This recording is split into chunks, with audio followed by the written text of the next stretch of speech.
Terima kasih Anda masih bersama kami. Bagi Anda yang baru saja bergabung, kami hadirkan kembali 3 berita utama hari ini. Sedikitnya 408 hektar lahan di Kabupaten Ogan Ilir terbakar. Gudang pengolahan BBM ilegal di Kecamatan Indralaya digerebek polisi dan Satpol PP Ogan Ilir. 5 lembaga pemantau pilkada akan memantau jalannya pemilihan kepala daerah di Ogan Komering Ulu.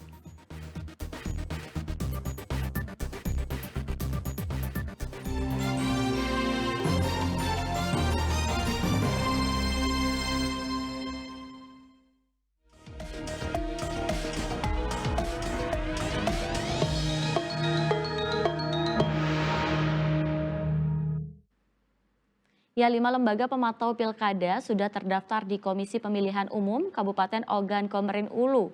Kelimanya nantinya akan mengawasi jalannya proses pilkada serentak 2024 di Kabupaten Oku.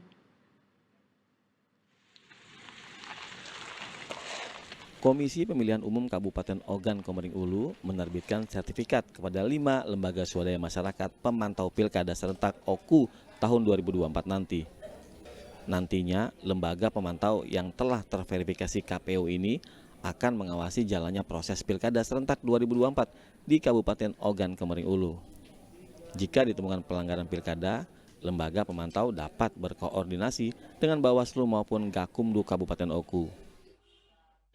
Seperti yang kita ketahui ya, lembaga pemantau ini mereka bukan bagian dari struktural KPU, tetapi mereka menjadi lembaga independen yang bertugas untuk memantau jalannya pemilu.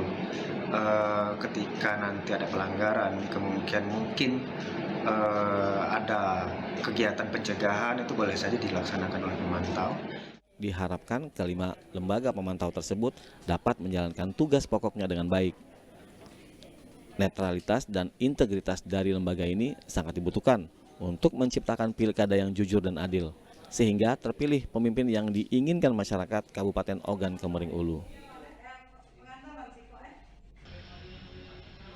Dedi Irwansyah melaporkan dari Kabupaten Ogan Komering Ulu.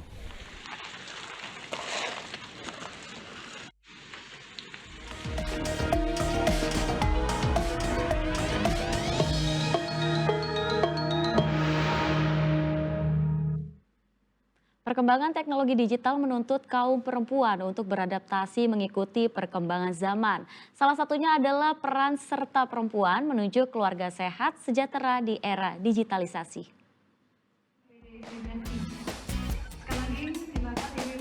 Dinas Pemberdayaan Perempuan dan Perlindungan Anak serta Pengendalian Penduduk dan Keluarga Berencana Kabupaten Ogan Ilir menggelar diskusi terkait peran perempuan di era digital. Perempuan punya peran penting di berbagai sektor kehidupan, satu diantaranya sebagai ibu rumah tangga. Namun, peran ibu rumah tangga di era digitalisasi ini tidaklah mudah, karena perempuan masa kini harus dituntut semakin kreatif dan inovatif, serta dapat mengikuti perkembangan teknologi. Digitalisasi ini semuanya terintegrasi, teknologi, informasi dan komunikasi bisa komunikasi dengan kehidupan sehari-hari. Makanya ibu-ibu hari ini diadakan pelatihan seminar ya dalam rangka peran wanita dalam meningkatkan kesehatan dan kesejahteraan di era digitalisasi. Di era digitalisasi ini, peran ibu rumah tangga semakin penting, karena sebagai pengawas atau penyaring informasi bagi putra-putri mereka saat menggunakan telepon genggam. Digitalisasi ini betul-betul sebuah kemajuan, tapi jika tidak digunakan dengan dalam pengawasan, diawasi anak-anak kita bisa kebablasan ya, karena betul tadi informasi bisa kita dapatkan dari semua di HP ya, dalam bentuk digital itu gampang. Kita mengetahui apa yang sudah diberikan dan diseminarkan tadi menjadi wawasan dan mendapatkan ilmu pengetahuan yang bermanfaat bagi kami semua dan wanita di Kabupaten Ogan Ilir. Keluarga yang sehat dan sejahtera di era digitalisasi dapat terwujud dengan memanfaatkan teknologi digital secara bijak. Sebab teknologi digital memungkinkan anggota keluarga lebih sering berkomunikasi tanpa terbatas oleh jarak dan geografis. Dedi Irwansyah melaporkan dari Kabupaten Ogan Ilir.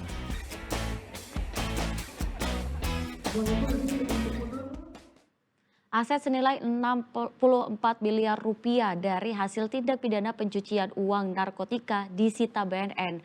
Dari kasus TPPU narkotika ini, petugas mengamankan 4 tersangka jaringan Malaysia Palembang.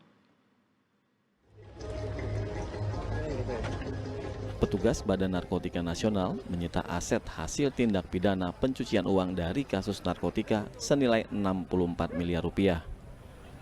Penyitaan ini dilakukan setelah melakukan penyelidikan terhadap 4 orang tersangka HI, AT, dan LM yang merupakan sindikat narkoba jaringan Malaysia Palembang. Juga AS yang merupakan jaringan Aceh Palembang. Aset yang disita terdiri dari uang tunai 278 juta rupiah, saldo rekening berisi 990 juta rupiah, aset tak bergerak 60,2 miliar rupiah, dan aset bergerak senilai 2,5 miliar rupiah. Modus TPPU para tersangka dilakukan dengan salah satunya membeli barang mewah atas nama orang lain, serta menyamarkan kepemilikan barang dalam bentuk aset atau barang dengan nama pribadi atau pihak lain. Bisnis-bisnis gelap ini memperkuat, membangun jaringan, kemudian bahkan digunakan untuk membeli oknum-oknum tertentu untuk melindungi mereka, untuk memprotek mereka. Hari ini fenomena-fenomena para bandar menguasai satu lingkungan, satu komunitas, itu sering terjadi.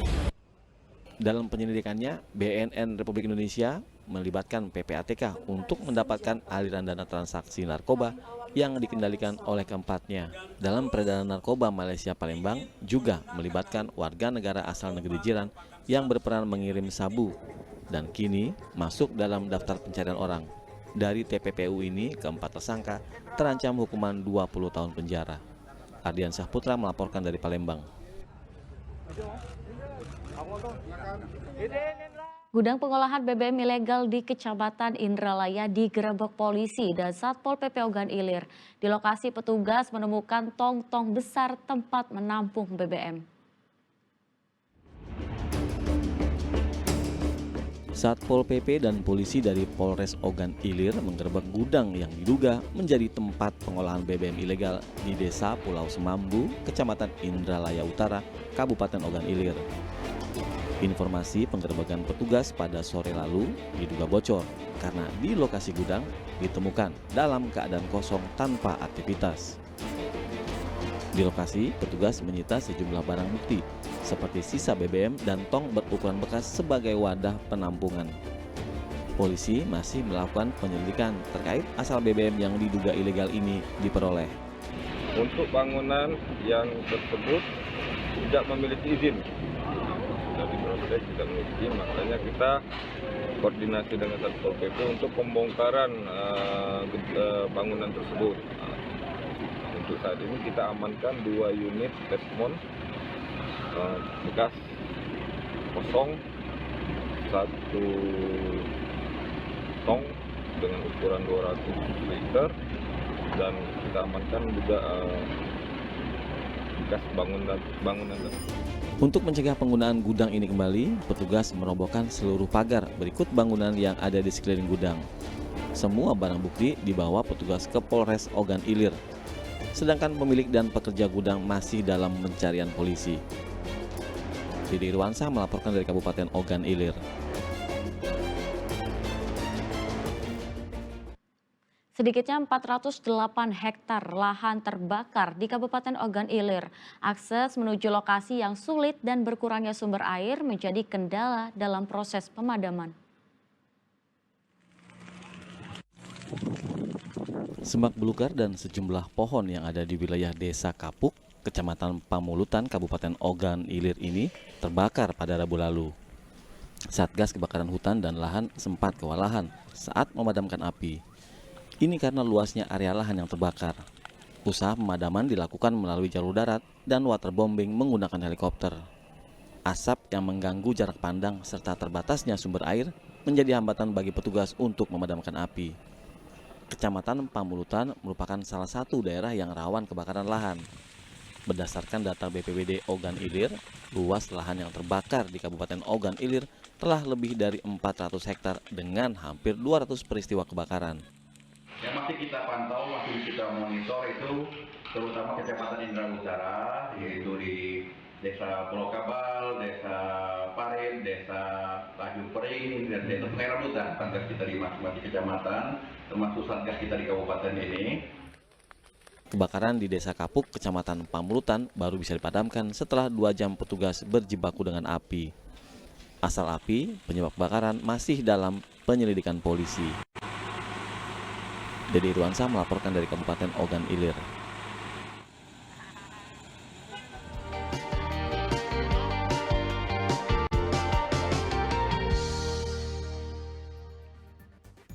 Ya, laporan tersebut mengakhiri berita Palembang hari ini. Saya Teatrika Putri berterima kasih atas perhatian dan kebersamaan Anda. Selamat beraktivitas dan sampai jumpa.